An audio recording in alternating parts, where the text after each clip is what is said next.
At hindi na ako magpapaligoy-ligoy pa. Gusto ko sana maging malinis ang labanan niyo ni Itay sa susunod na eleksyon. Ayokong abutin ni Itay ang nangyari kay Cho Amado. Bakit? Pinagbibintangan mo ba ako sa pagkamatay ng Joe Amado mo? Wala akong sinabing ganyan, Mayor Canonigo. Kung ang isang matandang kasong katulad ng Quecho Amado'y nakalimutan mo na, muli ko itong bubuksan at bubuhayin. At sa oras na mapatunayan kung may kinalaman ka sa pagkamatay niya, ako mismo ang aaresto sa'yo. Punyeta! At sino kang punyetang pulis na aresto sa akin? Sino kang punyeta ka? Ang punyetang pulis na ito! Ang pinakamasama mong panaginip!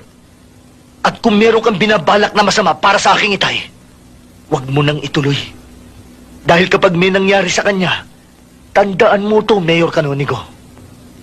Uubusin ko lahi mo.